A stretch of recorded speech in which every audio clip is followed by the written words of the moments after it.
Welcome to this journey through one of the most disturbing cases in recorded Appalachian history.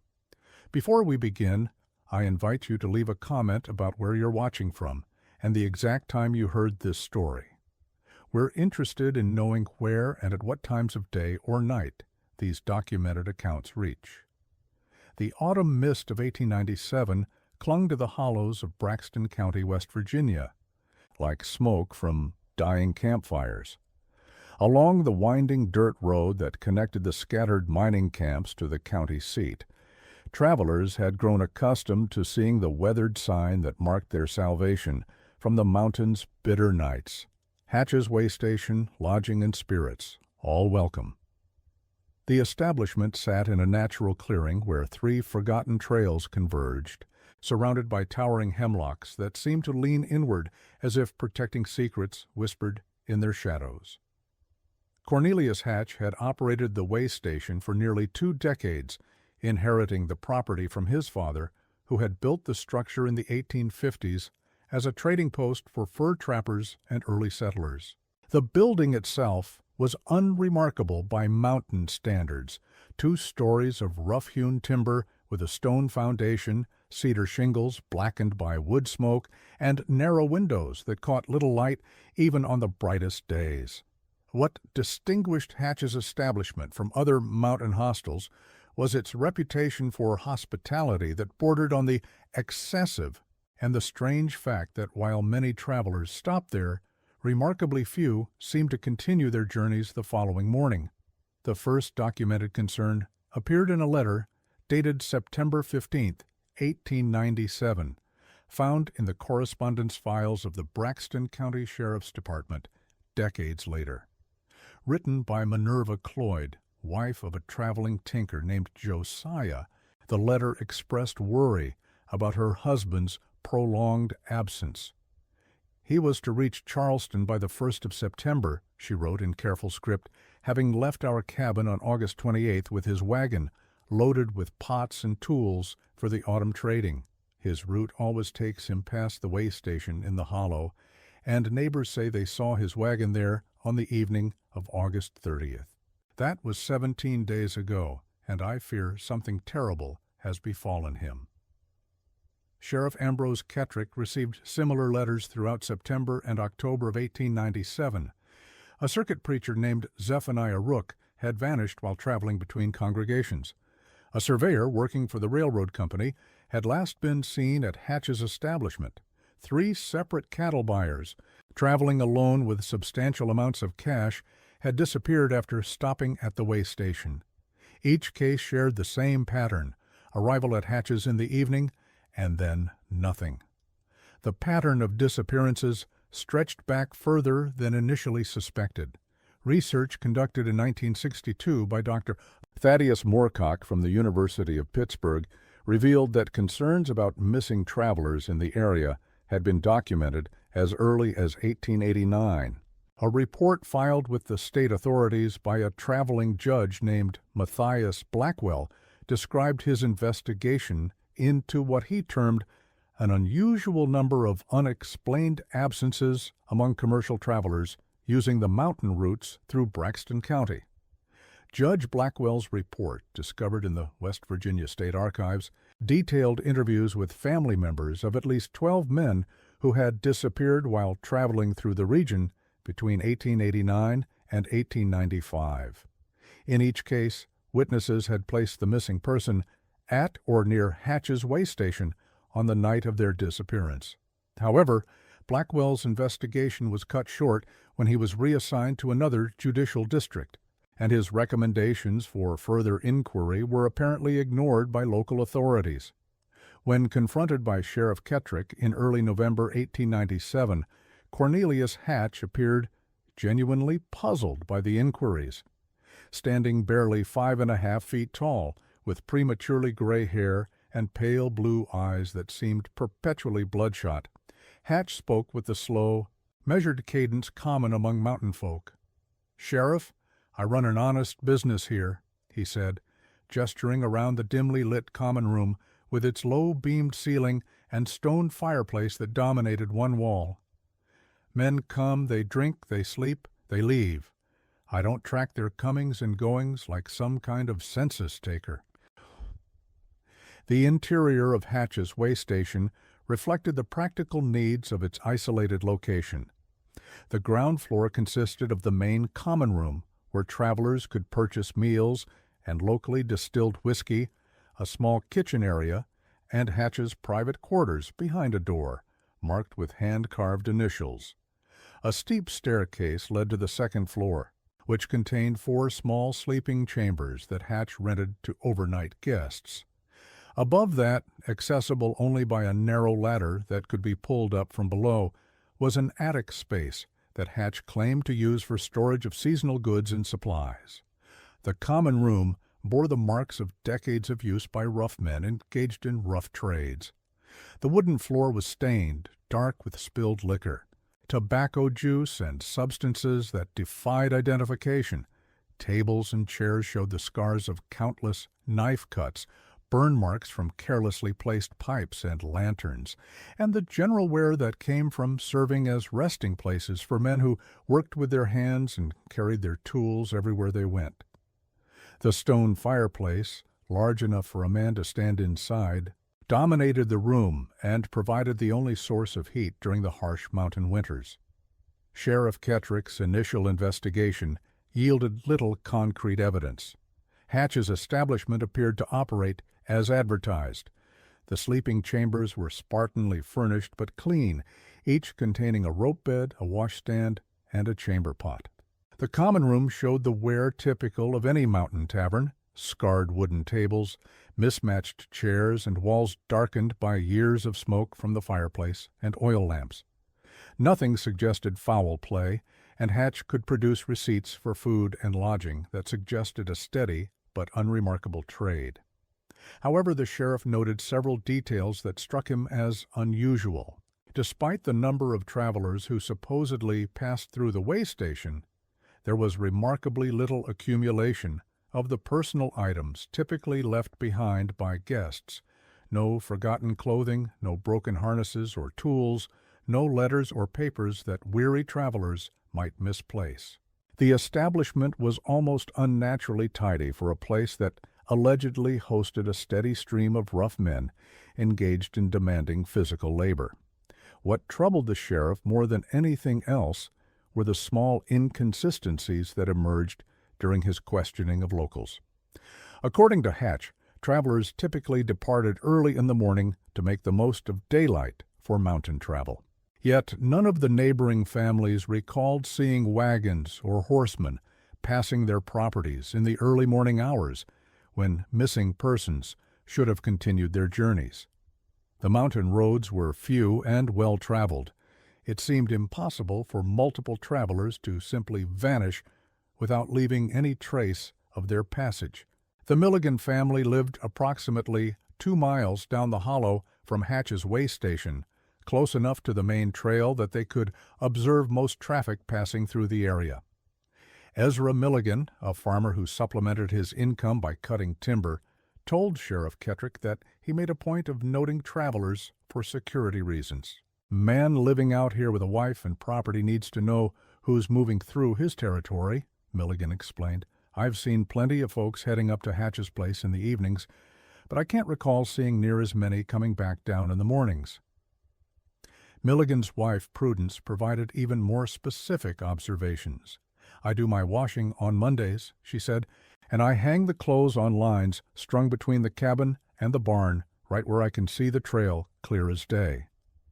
I've watched wagons going up toward Hatch's on Sunday evenings, timber buyers, cattle dealers, peddlers with their wares, but come Monday morning when I'm hanging wash, that trail stays empty as a church on Saturday night." More disturbing were the reports from those few travelers who had stayed at Hatch's way station and lived to describe the experience. A timber surveyor named Gideon Marsh, who had spent a night there in July 1897, told Sheriff Kettrick that his sleep had been troubled by sounds from the attic above his chamber. "Wasn't footsteps exactly," Marsh explained. "More like something heavy being dragged across the floor. Went on for hours, starting sometime after midnight and continuing until near dawn. When I mentioned it to Hatch in the morning, he said it was just old buildings settling. But I've slept in plenty of old buildings, and that wasn't settling. Another witness, a traveling merchant named Phineas Creel, reported an even more unsettling experience during his stay in August 1897. Creel had awakened in the middle of the night to use the privy behind the building.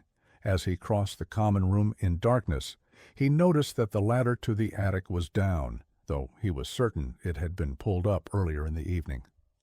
"There was a smell coming down from up there," Creel told the sheriff, "like meat that started to turn, but mixed with something else, maybe lime or ash. I thought about investigating, but something about the whole situation made me decide to wait until morning. When I woke up, the ladder was up again, and Hatch acted like nothing had happened." Creel also mentioned another detail that Sheriff Kettrick found significant. "When I was settling my bill, I noticed that Hatch had a considerable collection of personal items in his private quarters, more than you'd expect for a man living alone. Pocket watches, rings, bits of jewelry that looked like they'd belonged to different people.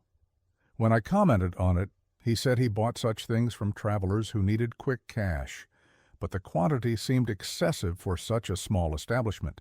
The breakthrough in the case came not through traditional investigative methods, but through an accident of timing and weather. On the evening of November 23, 1897, a sudden ice storm struck the region, coating the mountain roads with a treacherous glaze that made travel impossible. Sheriff Kettrick, who had been conducting interviews with families in nearby settlements, found himself stranded and was forced to seek shelter at Hatch's way station. Arriving near midnight, the sheriff observed Hatch's demeanor shift noticeably when he identified himself. The typically affable host became nervous, repeatedly wiping his hands on his apron and glancing toward the staircase that led to the upper floors. "Not much room tonight, Sheriff," Hatch said, though there were no other guests visible in the common room. "Might be better if you tried the Murphy place down the hollow." Sheriff Kettrick insisted on staying, citing the dangerous road conditions. Reluctantly, Hatch provided him with food and drink, a bowl of thin stew, and a cup of locally distilled whiskey that had a strange, bitter aftertaste the sheriff attributed to poor distillation techniques. As the evening progressed, Kettrick felt increasingly drowsy, far more than the single cup of whiskey should have warranted. Fighting to remain alert, he excused himself to his assigned chamber, but remained awake, listening to the sounds of the building. The sheriff's chamber was directly below the attic storage space, and the thin wooden floor above his head transmitted every sound with disturbing clarity. Near 3 o'clock in the morning, he heard the distinctive creak of the ladder being lowered. Through the wooden walls, he could hear Hatch's footsteps ascending to the attic level. What followed was a series of sounds that the sheriff later described in his official report as consistent with someone moving heavy objects across the floor, accompanied by what might have been the sound of shoveling or scraping against wood and stone. The activity continued for nearly 2 hours. During this time, Sheriff Kettrick also detected odors seeping through the floorboards, primarily the smell of fresh lime, which was commonly used to control decomposition, mixed with what seemed to be the metallic scent of old blood, and something else that reminded him of the rendering facilities he had visited during investigations of livestock theft. When silence finally returned, Sheriff Kettrick waited until dawn before confronting Hatch. He found the tavern keeper in the kitchen preparing breakfast, with hands that trembled noticeably. Dark circles under Hatch's eyes suggested that he had not slept, and his clothing showed stains that looked suspiciously like lime dust. "Sleep well, Sheriff?" Hatch asked, but his voice carried an edge of anxiety that hadn't been present the night before. "Well enough," Kettrick replied, watching Hatch's face carefully. "Though I did hear some interesting sounds from overhead. Late-night inventory, perhaps?" Hatch's face went pale, and he nearly dropped the coffee pot he was holding. "Just mice," he said quickly, though his voice cracked slightly. "Old building like this, you get all sorts of vermin in the attic spaces. Always moving things around up there. Sheriff Kettrick knew he needed a warrant to search the premises legally, but he also knew that obtaining one would take days, giving Hatch ample opportunity to dispose of any evidence. Instead, he employed a strategy that took advantage of Hatch's apparent nervousness and exhaustion. "I've been thinking about those missing travelers," he said conversationally, accepting a plate of eggs and bacon from the trembling host. "Seems like an unusual number of people to just vanish without explanation. Makes a man wonder if maybe something happened to them right here." "I don't know anything about that," Hatch said, too quickly, his voice rising slightly in pitch. "People come and go. Maybe they took different roads. Maybe they changed their minds about where they were heading. Maybe they decided to winter somewhere else instead of continuing their travels." "Maybe," the sheriff agreed, taking a bite of breakfast. The food tasted normal, unlike the whiskey from the night before. "But I keep thinking about that attic of yours. Must be quite a storage space to require that much rearranging in the middle of the night.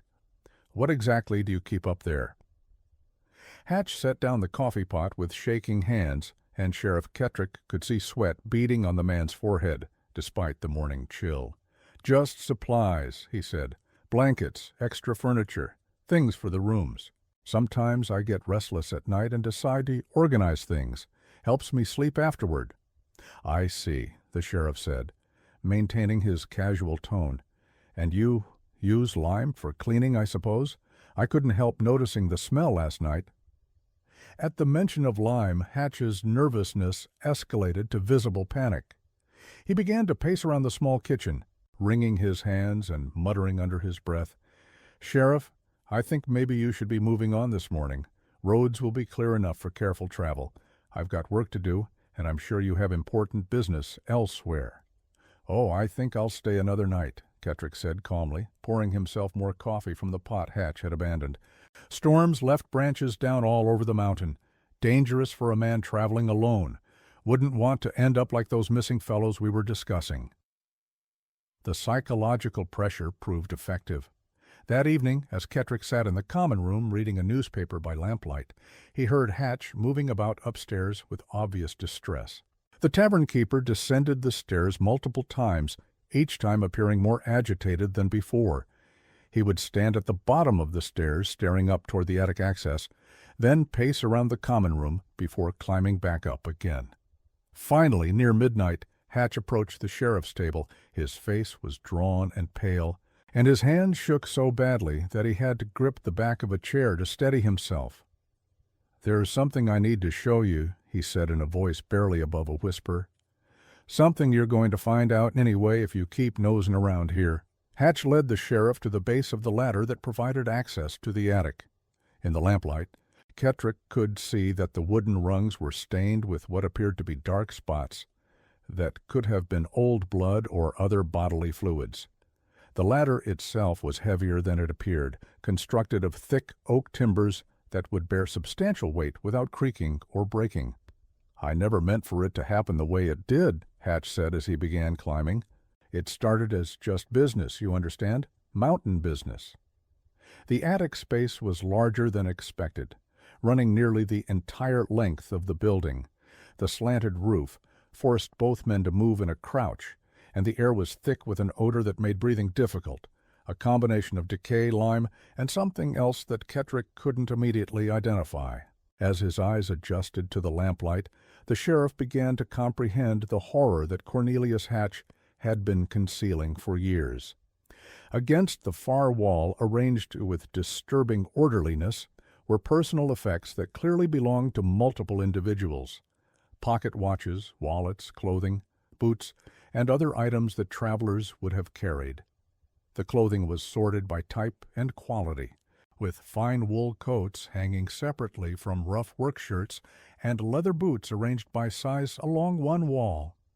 More horrifying were the signs that the space had been used for disposal of human remains.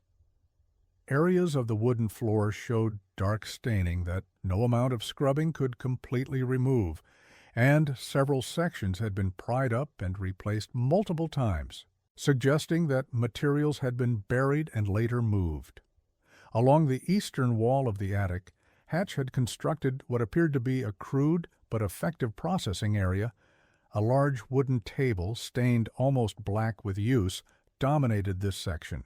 Beneath the table, carefully arranged buckets and basins showed residue that Kettrick recognized from his experience investigating livestock slaughtering operations. Near the table, bags of lime were stacked alongside rolls of canvas and rope.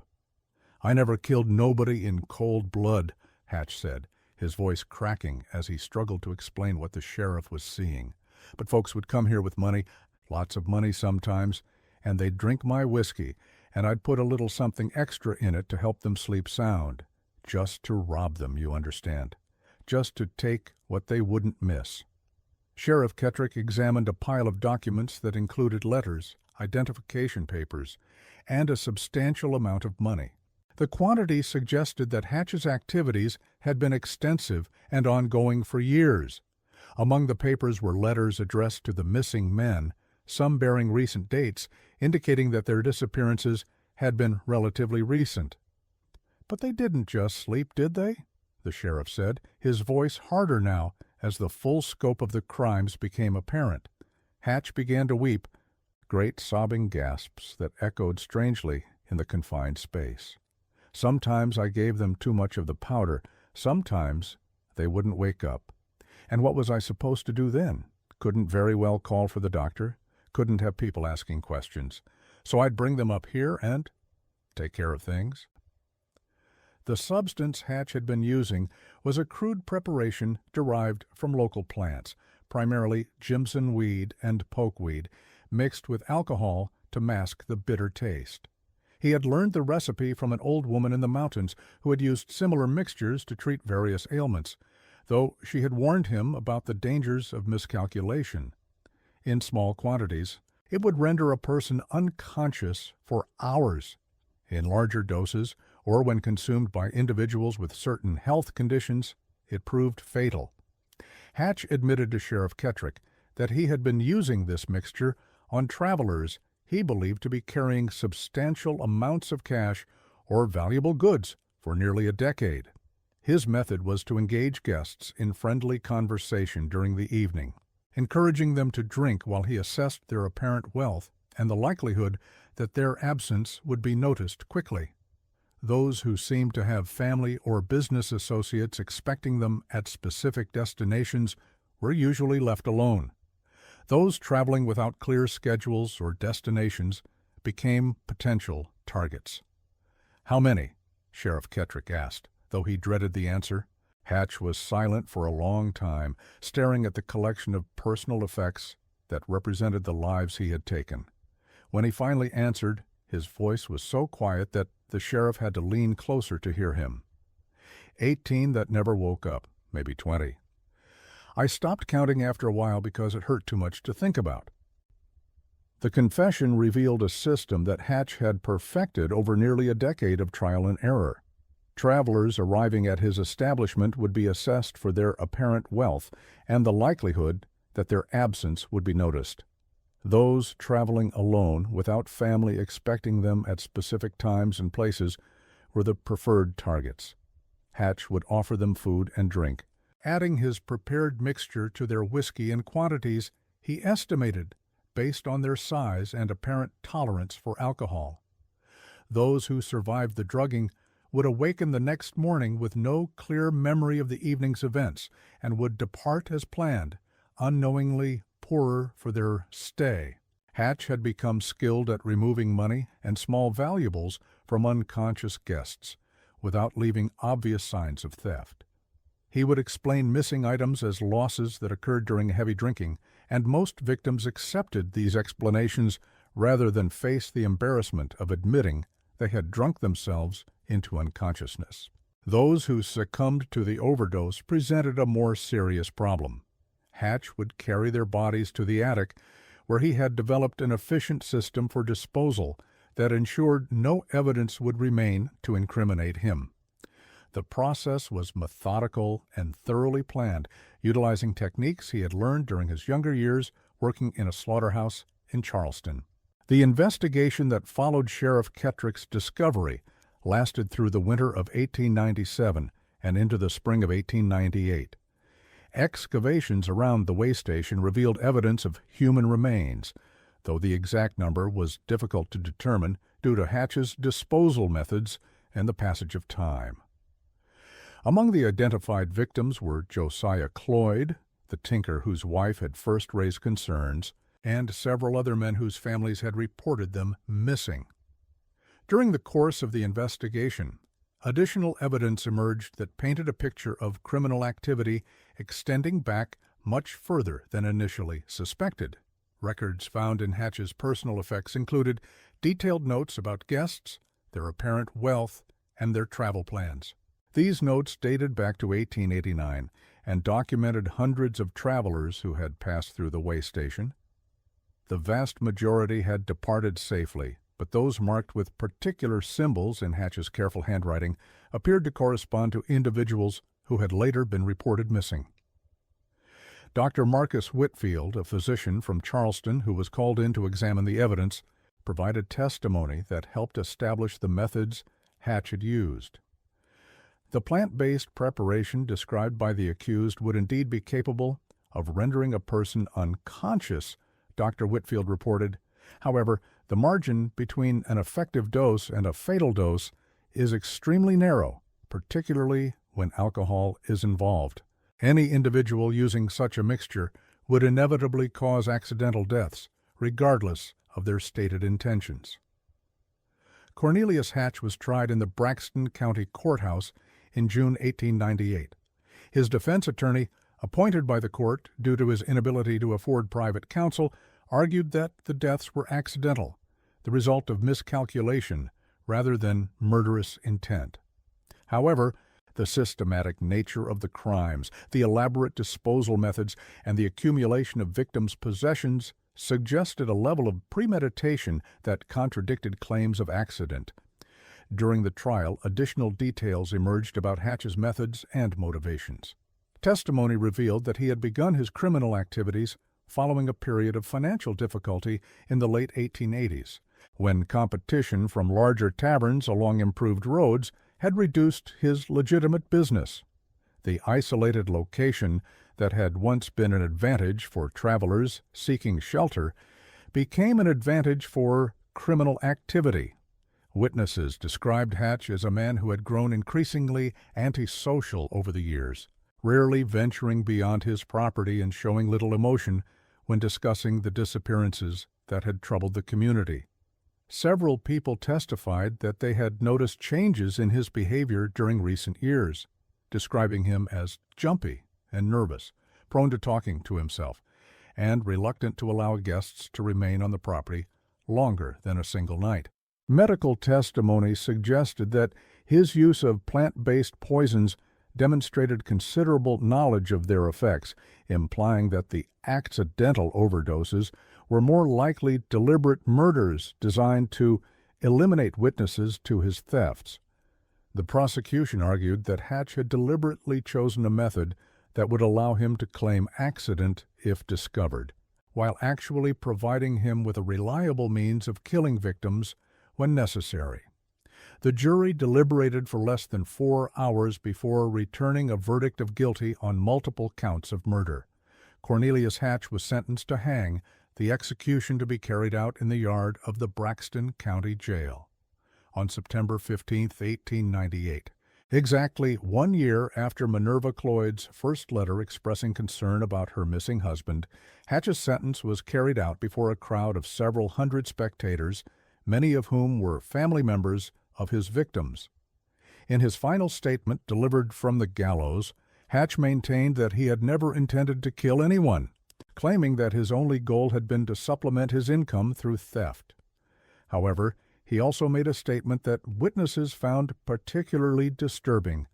"I did what the mountain required of me. Every hollow has its hungry places, and mine just happened to be up in that attic. The mountain takes what it needs, and I was just the instrument of its appetite."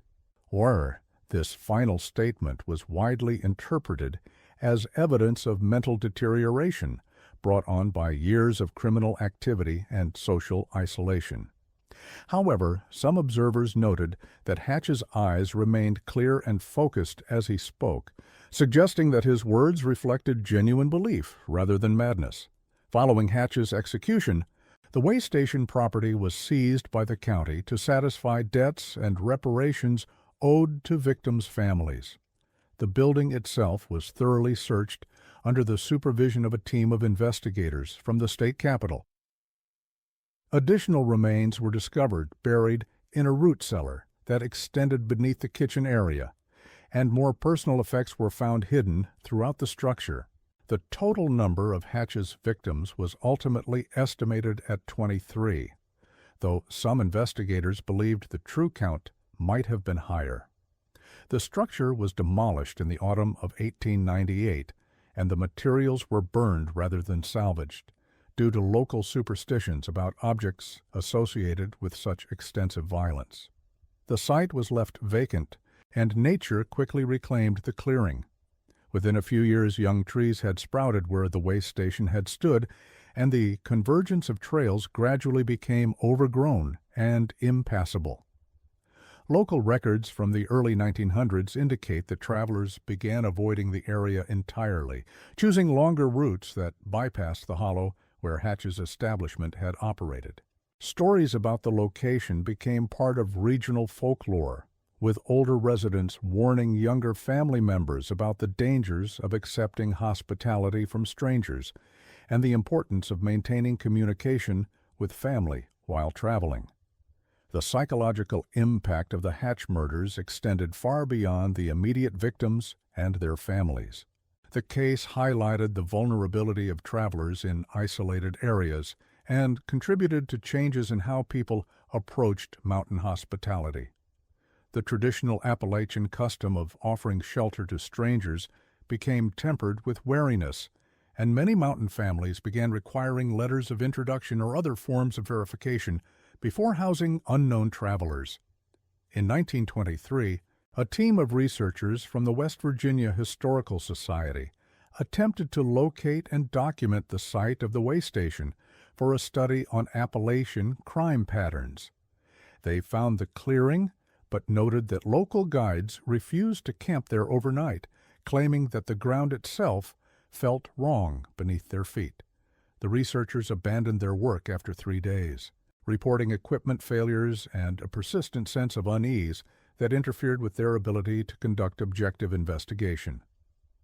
The lead researcher, Dr. Cornelius Banks from West Virginia University, wrote in his abandoned report, "There are locations where human suffering has been so intense that it seems to leave a permanent impression on the physical environment. Whether this represents a genuine phenomenon or simply the psychological impact of knowledge about past events, I cannot say. What I can report is that every member of our research team experienced difficulties, sleeping, concentration problems, and a persistent feeling of being watched while working at the site." A more systematic archaeological study was attempted in 1962, led by Dr. Thaddeus Moorcock from the University of Pittsburgh. The team used metal detectors and ground-penetrating equipment to search for additional evidence of Hatch's crimes. They discovered several artifacts, including personal items that had belonged to travelers, buried at various depths around the site. However, the excavation was halted after only 2 weeks when Dr. Moorcock suffered what his colleagues described as a complete nervous breakdown.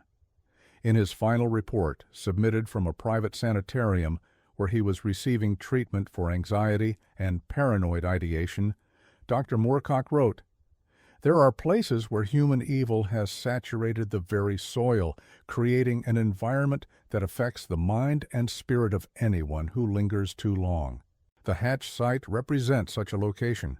I recommend that all future research activities be suspended indefinitely and that the area be formally designated as unsuitable for any form of development or extended human presence." The medical records from Dr. Moorcock's treatment, released decades later under academic freedom of information protocols, provide disturbing insights into his experience at the site. His symptoms included severe insomnia, auditory hallucinations involving voices calling for help, and an obsessive compulsion to dig in the earth around the former way station location. His attending physician noted that the patient repeatedly claimed to smell decomposition even in sterile hospital environments, and that he would awaken from sleep convinced that he could hear the sound of digging or scraping coming from beneath his hospital bed. The site remains undeveloped to this day. Modern maps of Braxton County show the area as part of a larger tract of state forest land, with no reference to its historical significance. The trails that once converged there have been officially closed, and signs warn hikers away from the area due to unstable ground conditions and the presence of abandoned mine shafts. However, local residents occasionally report strange experiences when hunting or hiking in the vicinity.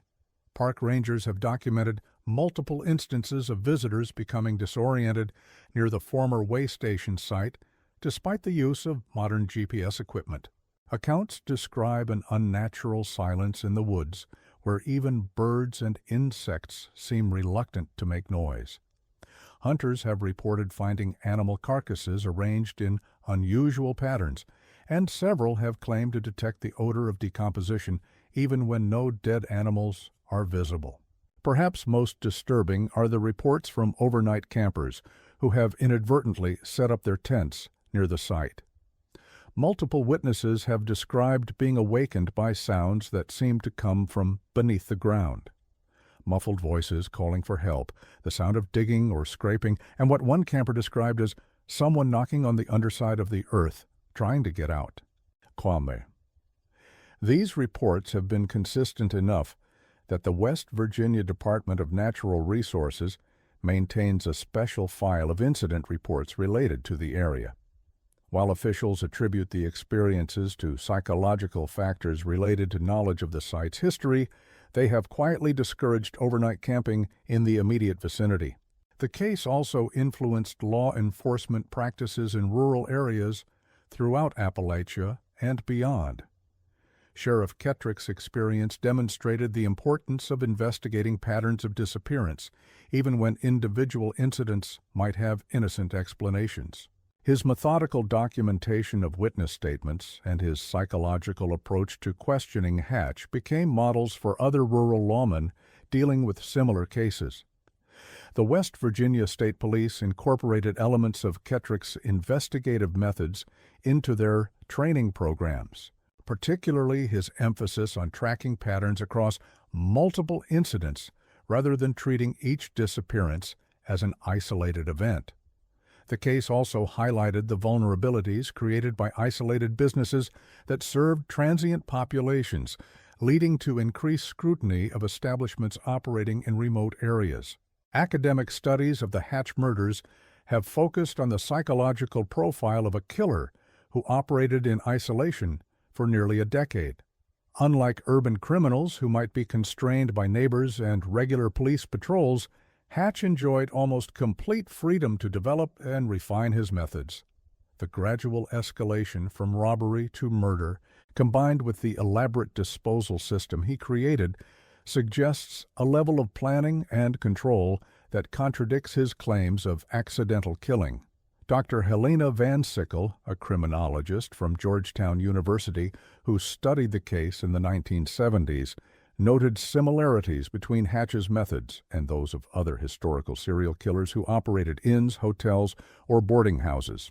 The pattern of targeting vulnerable travelers using poison or drugs to incapacitate victims and maintaining a facade of legitimate business appears repeatedly in criminal history, she wrote. However, the remote location and extended time frame of Hatch's activities make his case particularly significant for understanding how geographical isolation can enable sustained criminal behavior. Modern psychological analysis has focused on the apparent contradiction between Hatch's ability to maintain normal social interactions with legitimate guests while simultaneously murdering others. Court testimony suggested that he continued to operate his way station normally between murders, serving food to legitimate travelers, and maintaining pleasant conversations with neighbors who stopped by for drinks or supplies. Dr. Van Sickle's analysis suggested that Hatch may have developed a form of compartmentalization that allowed him to separate his criminal activities from his daily life. Serial killers who operate businesses often develop the ability to switch between different aspects of their personality, she wrote. They can be genuinely helpful and pleasant when serving customers who don't fit their victim profile, while simultaneously planning and executing murders of those who do. However, evidence suggests that the weight of his crimes gradually affected Hatch's mental state during the final years of his operation. Several witnesses noted changes in his behavior, describing him as increasingly nervous, prone to talking to himself, and reluctant to allow guests to remain on the property longer than necessary. These changes may have reflected the psychological toll of maintaining his criminal activities over an extended period. The question that haunts investigators, even more than a century after the crimes, is not just how Cornelius Hatch was able to kill so many people without detection, but how he was able to live with himself while doing it. The methodical nature of his crimes, combined with his apparent ability to maintain normal relationships with some guests, suggests a level of psychological compartmentalization that challenges conventional understanding of criminal behavior. Sheriff Kettrick's final report on the case, written shortly before Hatch's execution, offers insight into the lawman's own struggle to understand the psychology of the crimes. I have spent months trying to comprehend how a man could live for years with the knowledge of what he had done, how he could sleep in a building where he had disposed of so many bodies, how he could continue to offer hospitality to strangers, knowing that he might kill them before morning. I believe that Cornelius Hatch became something less than human during those years, that the accumulation of death changed him in fundamental ways that made normal conscience impossible. The final entry in Kettrick's investigation notes reveals the lasting impact the case had on the experienced lawman. In my 23 years of police work, I have seen men killed in anger, in passion for revenge, and for money. But I have never before encountered killing that was so coldly calculated, so methodically executed, and so completely divorced from human emotion. Hatch spoke of his victims as if they were livestock to be processed rather than human beings with families and dreams. This case has taught me that evil can wear the face of ordinary hospitality and that the greatest monsters are often those who appear most normal. The legacy of the Hatch murders extends beyond their immediate impact on local communities. The case has become part of the broader narrative of Appalachian history, representing both the dangers and the dark potential that existed in the isolation of mountain life. It serves as a reminder that remoteness, while offering freedom and independence, could also conceal the worst aspects of human nature. The physical evidence of Hatch's crimes was thoroughly cataloged and stored in the State Evidence Warehouse in Charleston. However, a fire in 1934 destroyed much of this material, including personal effects that had belonged to victims. The loss of this evidence was attributed to faulty wiring in the aging warehouse, but some investigators have noted that the fire occurred during a period when several other high-profile criminal cases were being reviewed for possible appeals. The timing of the fire, combined with the unusual intensity that completely consumed only certain sections of the warehouse, has led to speculation about deliberate destruction of evidence. However, no formal investigation was conducted, and the incident was officially classified as an accidental loss. In recent decades, the story has attracted the attention of writers and researchers interested in American criminal history. However, most serious investigators who attempt to study the case extensively report experiencing unusual difficulties. Equipment malfunctions, unexplained illnesses, and psychological disturbances have plagued multiple research efforts. Some have suggested that the site itself has somehow been contaminated by the events that occurred there, creating an environment hostile to investigation. Whether such claims represent genuine environmental factors or simply the psychological impact of studying such disturbing historical events remains a matter of speculation. What cannot be disputed is that the Hatch murders represent one of the most systematic and prolonged cases of serial killing in 19th century America, made possible by geographical isolation and the vulnerability of travelers in remote areas. The story of Cornelius Hatch's way station serves as a dark counterpoint to the traditional narrative of Appalachian hospitality. While mountain communities were generally known for their willingness to help strangers and provide shelter to those in need, the case demonstrates how this same isolation could shelter predators who exploited the trust and vulnerability of travelers. Contemporary accounts from the period reveal the broader impact the case had on travel patterns throughout the region. The Charleston Gazette published a series of articles in 1899 examining how the Hatch murders had changed the way people approached mountain travel. The old custom of stopping at whatever shelter presented itself along the trail has given way to careful planning and advanced communication, one article noted.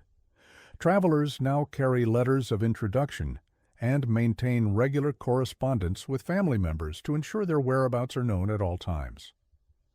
The economic impact on legitimate mountain hospitality businesses was significant. Many establishments that had operated for decades found their customer base dwindling as travelers became reluctant to trust unfamiliar hosts. Some businesses were forced to close while others adapted by implementing new practices designed to reassure guests about their safety. Today, as modern transportation and communication have largely eliminated the need for roadside way station accommodations, it's difficult to imagine the circumstances that made Hatch's crimes possible. Travelers in contemporary America rarely find themselves completely cut off from contact with the outside world, dependent entirely on the goodwill of strangers for shelter and safety. Yet the psychological elements that enabled Hatch to justify his actions to himself, financial desperation, social isolation, and the gradual erosion of moral boundaries, remain relevant to understanding human behavior in extreme circumstances. The case reminds us that ordinary people, given sufficient opportunity and motivation, are capable of extraordinary evil. The hollow where Hatch's way station once stood remains empty today, slowly being reclaimed by the mountain forest that surrounds it. Occasionally, hikers who ignore the posted warnings and venture into the area report finding fragments of old pottery, rusted metal, or pieces of wood that might have been part of the original structure. Most leave these artifacts undisturbed, sensing somehow that some remnants of the past are better left buried. Local folklore maintains that the site retains some memory of what occurred there, that the earth itself holds echoes of the violence and suffering that took place above it. Whether or not one believes such claims, there's no denying that the Hatch murders left a permanent mark on the collective memory of the region, a reminder that evil can flourish in the most unexpected places, and that the price of isolation can sometimes be measured in human lives. The case continues to influence modern criminal investigation techniques. The Federal Bureau of Investigation has cited the Hatch murders as an early example of serial killing that demonstrated the importance of looking for patterns across multiple jurisdictions and time periods. The methodical nature of Hatch's record-keeping, while horrifying in its implications, provided investigators with unprecedented insight into the mind of a serial killer operating over an extended period. Modern profilers have used the case as a teaching tool for understanding how killers can maintain dual identities, appearing normal and even helpful to some individuals, while simultaneously planning and executing murders of others. The psychological mechanisms that allowed Hatch to compartmentalize his behavior continued to be studied by researchers interested in understanding criminal psychology. Perhaps the most enduring legacy of the case is its demonstration that evil often wears a familiar face.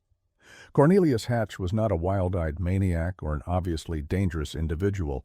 He was a businessman who provided a necessary service to the community, a neighbor who was generally regarded as reliable and helpful.